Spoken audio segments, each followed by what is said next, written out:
Se dire qu'on est différent, c'est une chose, l'accepter, c'est encore autre chose. Le mot handicap gêne pas mal. Hein. Il gêne pas mal. Donc, tout le monde connaît mon problème, donc ça on l'a pris en compte. Au bout d'un moment, j'ai dû commencer des dialyses 3 fois par semaine. Je voulais croire qu'il y aurait une solution et que je referais autre chose. Du jour au lendemain, se dire on est handicapé, dans la tête ça fait travailler énormément. Qu'est-ce que je vais faire? Qu'est-ce que je vais devenir? Je suis handicapé, on va plus vouloir de moi dans les sociétés.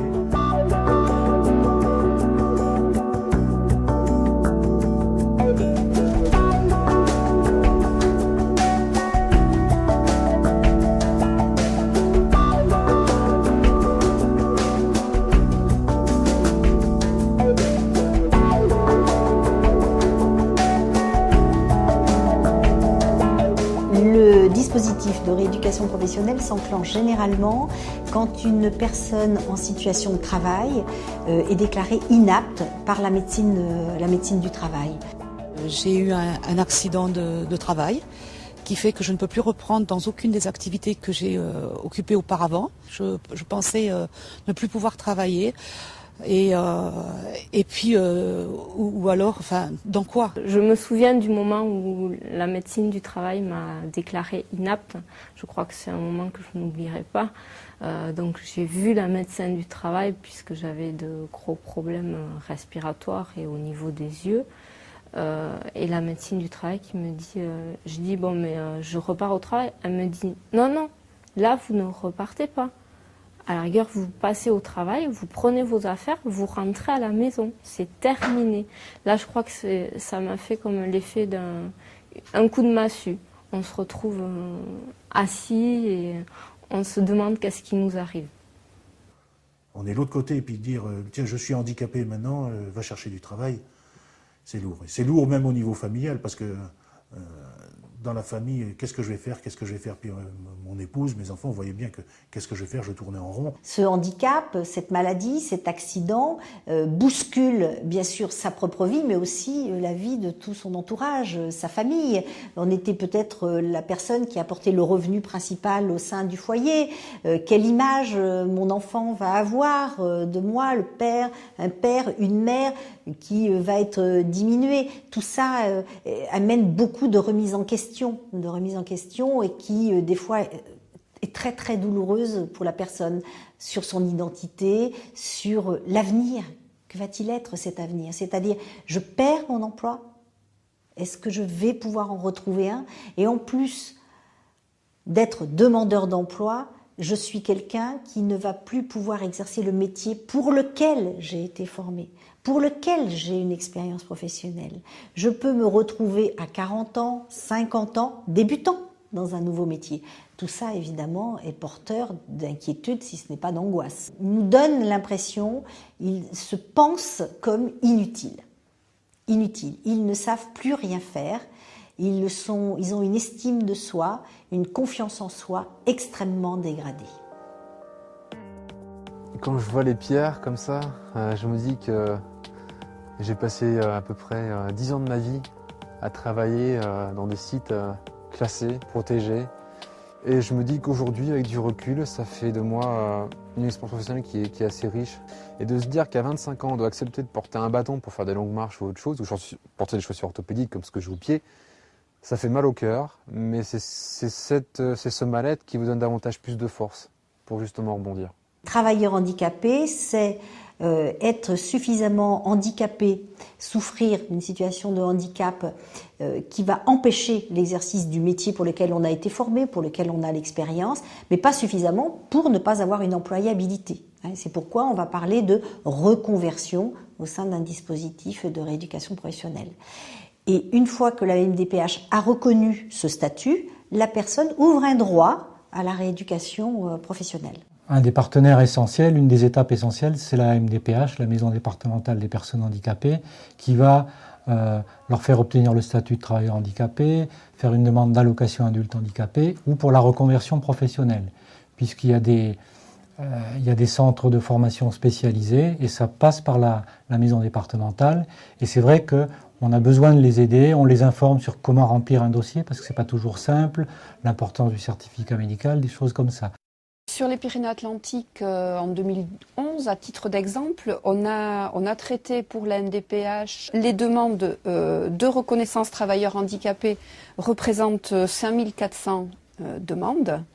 Et ensuite, les demandes d'orientation professionnelle représentent 2310 précisément. Voilà, tout ça pour l'année 2011. Quand les personnes font une demande chez nous, ce qui est essentiel, c'est vraiment la reconnaissance travailleur handicapé, qui après va ouvrir des portes sur différentes structures.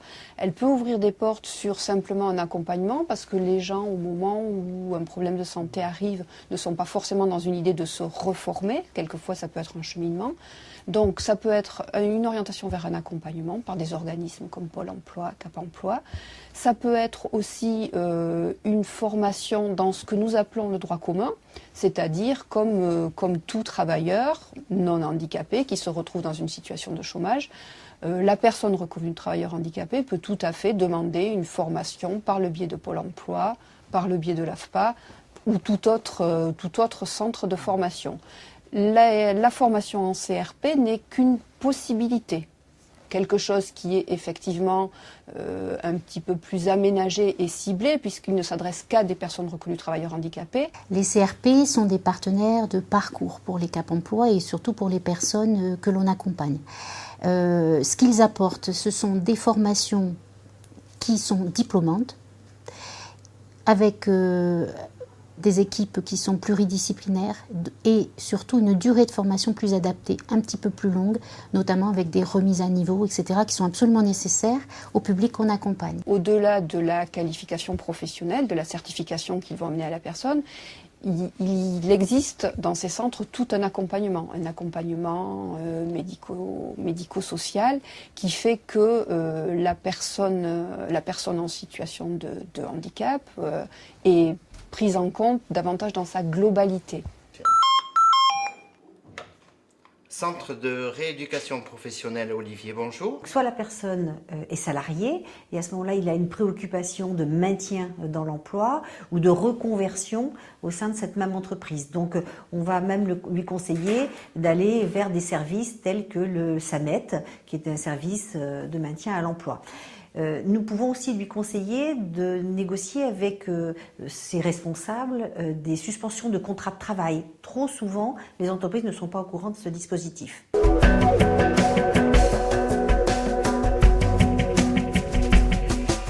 Parmi les demandeurs d'emploi qui ont été licenciés pour raison d'inaptitude, une catégorie de personnes qui sont celles qui ont souffert d'un traumatisme crânien ou d'un AVC, d'un accident vasculaire cérébral, et qui peuvent être dirigées vers des unités que l'on appelle des unités d'évaluation, de reclassement et d'orientation sociale, UEROS, qui sont spécialisées pour permettre à ces personnes d'élaborer un projet professionnel en adéquation avec leur potentiel.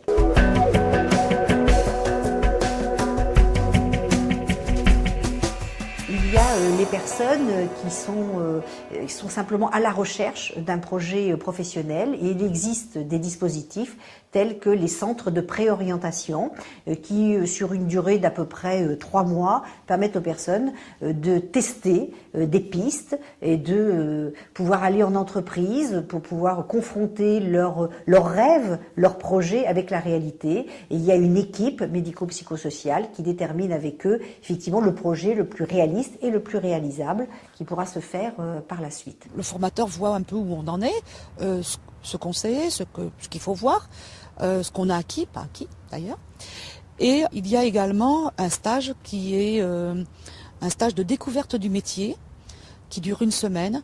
Et là, on peut voir si c'est un métier qui est vraiment fait pour nous ou pas. Donc, on m'avait proposé 3 métiers, mais les 2 premiers ne convenaient pas pour cause physique. Et donc, j'ai choisi agent administratif. Précédemment, avant d'avoir un accident, j'étais chef d'atelier de fabrication de fenêtres PVC alu. Et bien avant ce métier-là, en plus, j'étais militaire. Donc je suis passé par plusieurs portes et puis suite à mon accident, il a fallu faire une reconversion.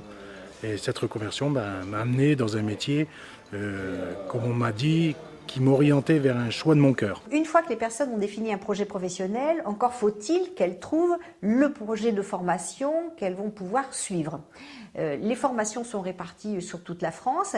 Il y en a un certain nombre, elles sont diverses et variées. Il y en a dans l'horticulture, dans le service à la personne, dans les arts graphiques, dans tout ce qui est lié à l'administratif bien sûr, dans le bâtiment, dans l'électricité, dans tout ce qui va être, on voit aussi des formations spécifiques pour l'animalerie, la vente.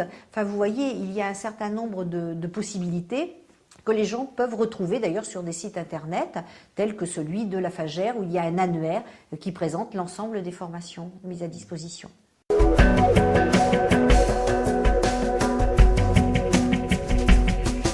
Les personnes, une fois qu'elles ont déterminé le métier qui leur semble le plus adapté à leurs souhaits, à leurs attentes, à leurs problématiques de santé, un autre questionnement arrive, c'est mais est-ce que j'ai le niveau pour pouvoir exercer ce métier? J'ai pas fait d'études, j'ai eu une expérience professionnelle assez longue, mais qui ne m'a pas permis d'augmenter mon niveau de connaissance. Est-ce que je vais pouvoir? Eh bien oui, il y a des dispositifs qu'on appelle les dispositifs de remise à niveau qui sont en place aussi dans différents centres de rééducation professionnelle.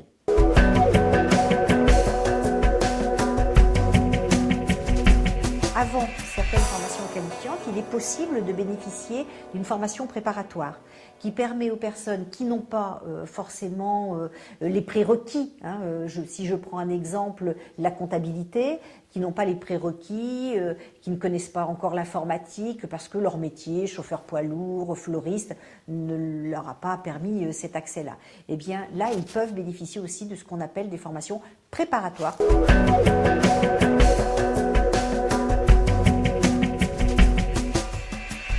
Personnes, on nous dit systématiquement quand ils viennent nous voir, quand ils nous téléphonent, oui mais moi je veux bien une formation mais l'école c'est pas forcément un très bon souvenir et donc j'ai pas envie de revenir à l'école. Donc là nous leur proposons pratiquement dans tous les établissements des visites afin de se rendre compte et de rencontrer les personnes, notamment les professionnels et plus particulièrement les formateurs qui vont leur parler d'une pédagogie concrète avec des groupes restreints, un fort partenariat avec des entreprises, des chantiers écoles. Donc quelque chose évidemment qu'ils n'ont pas connu et qui est complètement adapté à l'âge adulte puisque nous accueillons des personnes qui ont plus de 18 ans dans nos établissements. Moi je viens du milieu professionnel, donc j'ai été électricien de maintenance, j'ai été aussi responsable de maintenance pendant un certain nombre d'années. Et tous les formateurs qui dispensent ces formations sont des anciens professionnels et qui connaissent bien le métier et qui ont gardé un lien avec le milieu professionnel aussi. Alors moi, ce que je cherche à faire au niveau de la formation, c'est au-delà des compétences et des connaissances techniques qui vont acquérir tout au long de la formation, c'est acquérir un comportement qui va leur permettre de s'adapter vraiment au milieu professionnel en sortie de formation. C'est la reconversion, c'est un moyen pour aller vers un métier. Ce lien avec l'entreprise est pour nous très important. On crée des partenariats qui passent par plusieurs phases, qui peuvent avoir plusieurs facettes, notamment les stages d'entreprise pour nos stagiaires. On initie également des chantiers pédagogiques, donc on travaille avec des bureaux d'études pour mettre des schémas à jour. Et là, on peut comme ça recréer les contraintes clients-entreprises qu'on ne peut pas toujours recréer en formation. Et on a également la possibilité de reconvertir des salariés en inaptitude. Par exemple ici, il nous arrive fréquemment d'accueillir des monteurs électriciens inaptes qui, après être passés par la formation, sont reconvertis dans l'entreprise. Il y a suspension du contrat de travail le temps du stage et l'employeur ne paye rien. Et ça permet une reconversion dans l'entreprise. Les formations sont des formations qui amènent à des titres professionnels, qui les amènent à, évidemment, une qualification professionnelle reconnue par les entreprises, mais aussi et surtout à l'emploi et à un diplôme qui est de niveau généralement de niveau 5, alors dans notre jargon c'est l'équivalent du BEP CAP, ou de niveau 4 qui est l'équivalent du baccalauréat, un baccalauréat technique. Et ce sont des diplômes soit de l'éducation nationale qui sont préparés dans nos établissements, soit ceux du ministère du Travail.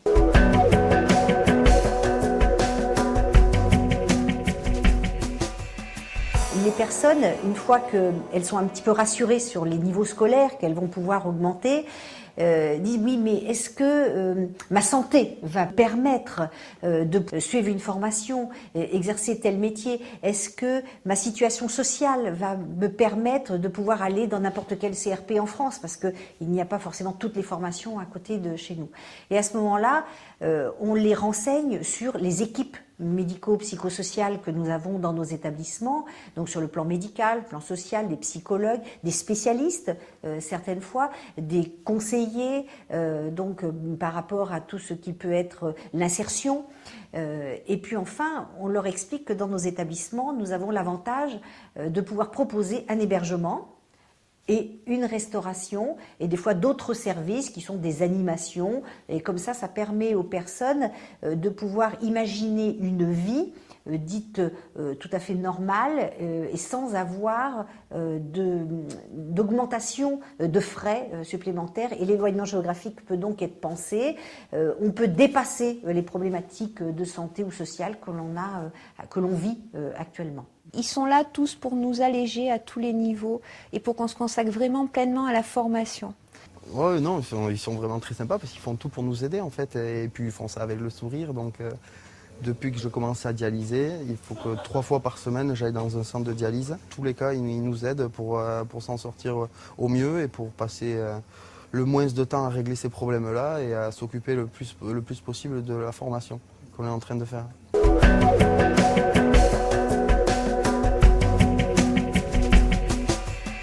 La formation, c'est un passage. La finalité de notre mission, c'est l'emploi.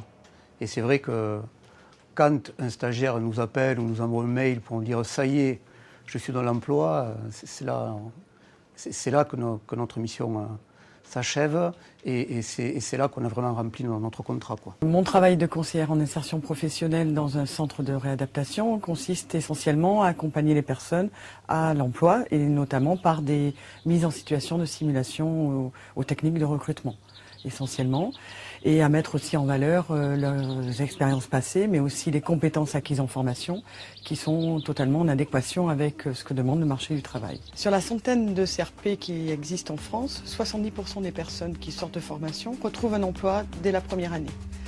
Et sur aussi l'ensemble de ces personnes, 80% de ces personnes sortent avec un titre professionnel, donc une véritable qualification, une certification professionnelle. Qui sont des gens très compétents et vraiment très gentils, très à l'écoute, quoi. Les atouts, c'est aussi le fait d'être en formation de groupe restreint. J'y apprends mon futur métier de façon très constructive. L'essentiel, je dirais, c'est qu'on a une formation qui est rémunérée.